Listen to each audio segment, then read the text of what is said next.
Hey guys, Christian Ross here, and welcome to this new segment on this channel that I will be reviewing the most recent WWE pay-per-views. And to start off this new segment, I'm going to be reviewing the most recent pay-per-view, Money in the Bank, which is special because I attended it at the Nationwide Arena in Columbus, Ohio. To jump right in, we're going to first go over the pre-show match, which saw King Barrett going up against R-Truth, in which R-Truth defeated Barrett. I thought this was a pretty good match. It was good for a pre-show. I thought it really set the stage for what would be a really good night, and it was a lot of good work. I think it could have been a really good match on the main card, especially after what happened between Big Show and Ryback. But hopefully we can see another match like this on the main show. And then our first match on the main card, which was the Money in the Bank ladder match, which saw Sheamus defeat Neville, Roman Reigns, Randy Orton, Kofi Kingston, Kane, and Dolph Ziggler. I've seen a few Money in the Bank matches, never live, but I just didn't feel like this was the greatest Money in the Bank match. There was a lot of people in this match, like Randy Orton and Kane, a little bit of Dolph Ziggler. You really didn't see that much of. I thought it was a really center battle between Roman Reigns, Neville, and Sheamus. But there was some pretty good moves pulled off by Randy Orton, a few RKOs off the ladder, which really set the tone for the match. But the interference from Bray Wyatt really set the stage for Sheamus to get the victory. How SmackDown ended the Thursday before Money in the Bank, I think a lot of people expected Neville to take home the briefcase, but still overall, a lot of people were for Roman Reigns, but I think a lot of people were surprised about Sheamus. He really doesn't have that much of a direction right now, and it'll be really interesting to see when and who he cashes in on. I personally would think a Sheamus-Brock Lesnar feud would go over really well for the fall going into the winter, but I guess we'll just have to see. Always you never know when that Mr. Money in the Bank will cash in.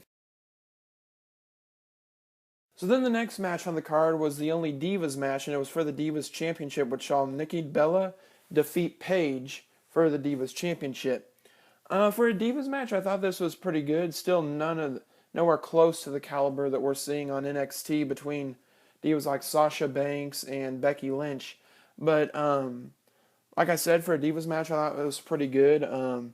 We saw a little bit of the twin magic again between Nikki Bella and her sister Brie.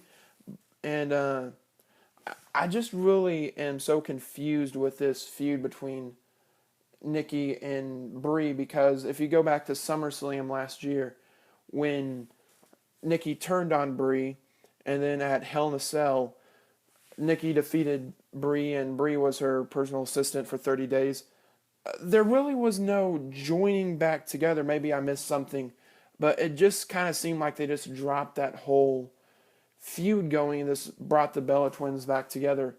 I think coming in towards SummerSlam, it'd be really interesting to see a Nikki versus Brie match. But like every match, we'll just have to see going into SummerSlam. So then what I would have to say was the worst match of the night was the Big Show defeating Ryback by disqualification, in which Ryback retained the Intercontinental Championship. This match, it should be a crime, going back to the R-Truth King Barrett match, that the way this was thought out, Big Show and Ryback was not on the pre-show, and R-Truth and King Barrett were not on the main show, because there was basically nothing. You had The Miz who came out, who was on commentary, which really put the end of the match to, turn on both Big Show and Ryback. But I just don't know. For me, this was probably part of the show that was kind of get up and get, something to drink, because, it was basically no match, no contest at all. And I know there was a lot of people that were sitting around me during this, and, they came out, and the match happened when the bell rang. It was like, is that the start bell? Because, it just happened so quickly. But, no, I think that we'll see probably going into Battleground, Big Show, Ryback, Miz match, a triple threat for the Intercontinental Championship. but I can see Ryback holding onto the title for quite some time. Maybe even to Survivor Series or Royal Rumble. So now on to the match that I think is a prime contender that could win the match of the year come Slammy Awards. John Cena defeating Kevin Owens. If there is one word to describe this match, wow. From the opening bell to the finishing bell. I know a lot of people were not, too keen on John Cena winning this, but the skill, the caliber of this match that we saw from both John Cena and Kevin Owens was incredible. I think it was good they set it 1-1 now between Owens and Cena, but just this match had everything. It had stealing moves, Owens. Copying a five knuckle shuckle from Cena, and Cena pulling out a few moves that are in Owens's moveset. But this match. This sitting there in the arena and every, 2 count or this close right on the button. The crowd just goes crazy every time, and it was such an honor, I have to say, to be witnessing this match. Kevin Owens truthfully is the future of this business, I think. People like him, Neville, Sami Zayn. And I think it is a very right move for Kevin Owens in his first feud in main roster WWE to go up against John Cena. Everything is just clicking. It is true Kevin Owens has been doing this a lot longer than Cena has. But it is just the perfect feud that is going on. And I really hope it continues. I think it'll come to an end, this portion, at SummerSlam, but I believe that this John Cena Kevin Owens feud is going to be an ongoing come on, similar to John Cena Randy Orton, where they'll have a few matches and then go off, but hands down this was an A++ match, and I would be very surprised if it did not win match of the year. The next match I had to say was the surprise of the night, which saw the primetime players Darren Young and Titus O'Neil defeating the New Day of Big E and Xavier Woods. And I'm not saying surprising because I did not expect primetime players to go over, because I did. But this was actually a very entertaining match. Like a lot of the websites that I've read about, like, giving their own reviews, they said that there was barely any crowd interaction going on, but I beg to differ. After sitting through this, everyone around me is doing the millions of dollars dance, and after the primetime players took the win. But I just really thought this was a very good match between these two teams, especially what we have seen out of Titus O'Neil the last few weeks. This guy's got talent, and once they break up the primetime players again, and which I hope when they break them up, it is not a, heel face turn, something like that we've seen, like what happened to Crime Time. I hope this is a mutual breakup, that they both decide to go their separate ways. But when you see Titus O'Neil go on to his singles career, I think he'll have a lot to say, and I think he could be a main event caliber, because what we've been seeing out of him in the last few weeks has been incredible. And I'm really glad to see the primetime players pick up this win and be the new tag team champions. So I think there's a really good resurgence right now in the tag team division. When you have Harper and Rowan back together, you have the New Day, primetime players. I think this could go places where you could put a main event tag team. So it'll be really interesting to see what happens here in the future with the tag team division. So now comes the main event, which saw Seth Rollins defeat Dean Ambrose for the WWE World Heavyweight Championship in a ladder match.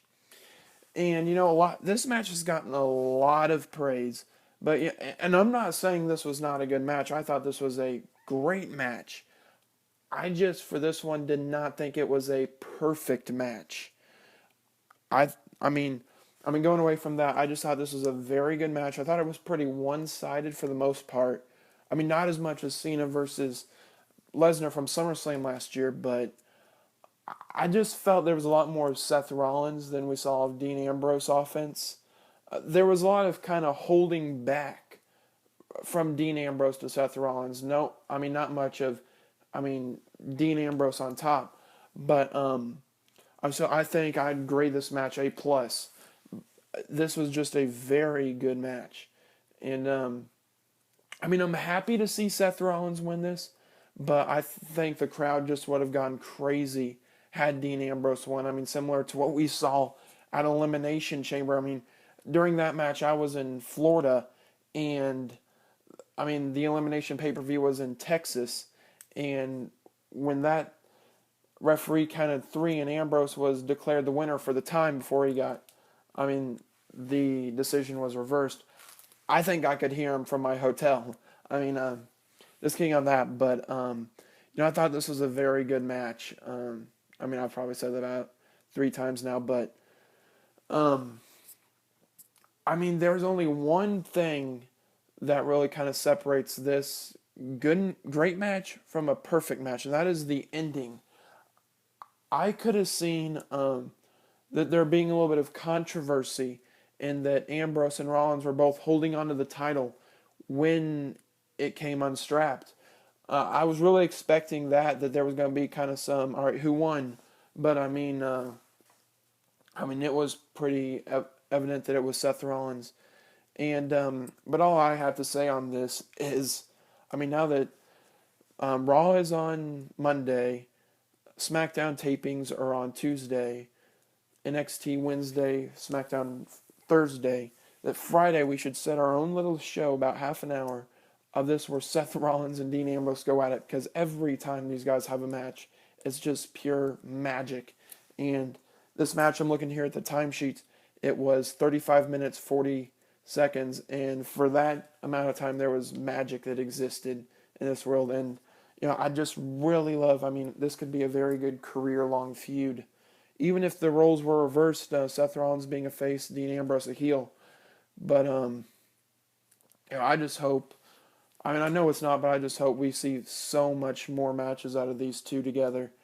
Because, for the last year, since Money in the Bank last year, they've just been going at it. More times than not, they've been together. From Hell in a Cell to, their and I hate lumberjack matches, but their lumberjack match last year at SummerSlam was incredible. So, very deserving of a main event, just not the best match of the night because of the Cena Owens match. But, just going back and back, I just would love to see this, a long, drawn-out feud of these guys, because I know people get tired of Cena and Orton, and, you kind of get scared about that maybe you want to hold off, because, we all wanted to see Cena and Orton back like in 2007, but now you see a Cena-Orton match anytime, and it says, ugh. But what separates Rollins and Ambrose is they reinvent themselves a lot. They'll use different moves, different tactics in each match, other than, like on the opposite of Cena, Orton, where it's pretty much the same old stuff, match after match after match. But Rollins, Ambrose, just incredible performers, and I just hope we have not seen the end of that feud. So now is the now what feature of this segment. It's what goes on now? So I will start off first with the main event in the business right now, which is the Rollins situation. The night after Money in the Bank, it was announced that come Battleground, it will be for the WWE World Heavyweight Championship, champion Seth Rollins going on against the Beast incarnate, Brock Lesnar. And I think this makes that show, Battleground, a must-see, can't-miss pay-per-view. And, I know I am going to set my whole day just free that day, just in anticipation, because I don't want anything stopping me from missing that. But I can see Brock Lesnar getting that match to win to become the new champion going into SummerSlam. But I do not see Rollins going up against Lesnar at SummerSlam. I can see Roman Reigns, kind of somewhere out of the way, coming in. Maybe a storyline like, all right, I was promised a one-on-one match for the WWE World Heavyweight Championship after winning the Royal Rumble. And, even though for the most part, except for maybe about 2 minutes of that at WrestleMania, it was a one-on-one match, but Rollins did cash in Money in the Bank before the one-on-one match was over. So I could see a Reigns versus Lesnar match at SummerSlam, which, I just think will be the same old that we have seen out of Lesnar the last about year now, just a absolute mauling. And when it comes to Roman Reigns, don't get me wrong, I would love to see that, to see Lesnar just absolutely tear apart Reigns. But, sadly, I could see Reigns walking away SummerSlam as the champion. Unless Sheamus were to come out and cash in Money in the Bank. But then where does Rollins go? I can see Triple H doing something that would cause Rollins to lose at Battleground, and which would be turning Rollins face in the process, setting up a huge, which I think could be a main event at SummerSlam between Triple H and Seth Rollins. I think I would love to see that match. Pretty much ever since the Shield broke up, even the first week, that Seth Rollins was a part of the Authority, there'd just been cracks building now for a year. And I'd just love to see that come to a head come SummerSlam. But then you come around and we have another, I don't know if they're calling it a pay-per-view or just, kind of similar to what we saw for Elimination Chamber. It will be Japan's Supercard, in which the main event is already set for Kevin Owens to take on Finn Balor for the NXT Championship. But another match that's already been scheduled that most people know about unless you do not have social media will be Brock Lesnar taking on Kofi Kingston. And I can see, a lot of people think, what does this mean? But I can see this match being Kofi Kingston is similar size to Seth Rollins. And I can see this being, all right, you know what, Seth, watch what I do to Kingston. That's what's going to be waiting for you at Battleground. I could be wrong. It could just be like a promotional match. No storyline going to it or coming out of it. It could just be a mauling. But it'll be interesting to see how WWE does that, because I'm really interested to see what happens there. And what really the status of this pay-per-view is. Is it, like I said, is it a pay-per-view? Is it just a broadcasted network exclusive? So, but then from there, going on to the Bray Wyatt-Roman Reigns feud that sparked up at Money in the Bank. This is just going to be a time filler feud, hands down, the Wyatt family just has to get back together. Because ever since last September, when the Wyatt family disbanded, Bray Wyatt's been nowhere. He's had all these quick feuds with people. The Undertaker feud was great. He was able to carry that feud all on his own. But, now I kind of think about it a second, and Bray Wyatt feuded with Ryback for a few weeks. And now he's going to be feuding with Roman Reigns for a few weeks. It is not going to be a drawn out all the way to SummerSlam. I can see it coming to an end at Battleground, and that just being the end of it. And then, come SummerSlam, we're going to forget that even happened. But, we just need to get the old Bray Wyatt back. His feud that he had with Daniel Bryan, that was a great feud. I would say 2013 feud of the year right there. I have never seen a crowd at Raw go as crazy as they did when Daniel Bryan broke away from the Wyatt family after his 2 week stint with them, which I think could have gone without. But I mean, it's just going to be really interesting to see where everyone goes from here. Um, Kevin Owens, John Cena, I can see if they have Owens win the U.S. Championship from Cena at Battleground, then I could see Owens keeping the NXT Championship at Japan's Supercard. But if Owens does not win the or is not scheduled to win the U.S. Championship at Battleground, I can see him dropping the NXT Championship to Balor, which, I mean, I would absolutely love to see Finn Balor walk away as champion, because I think he is a great performer, and I think he is another person to watch out for in the future. But I mean, we'll just have to see how everything goes here coming. I mean, as always, I mean, it's like unwrapping a present. I mean, you never know really like what's going to happen. And but you know, we're getting in the time of the year that like all our summer feuds are starting, and you know, it's a little bit late. I mean, I expected a lot more summer feuds to start up, but Money in the Bank, or heck, even way back at Payback. But I mean, we're just gonna have to see how everything plays out and just hope for the best.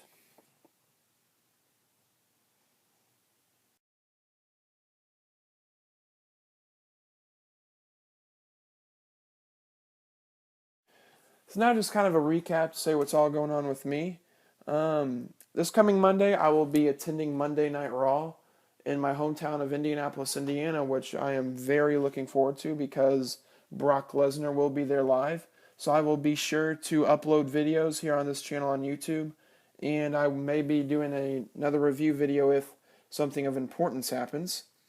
Coming up in a week, I have my first race of the season at the Groton Motorsports Park, so I'll be sure to upload onboard video and a review of how my weekend went.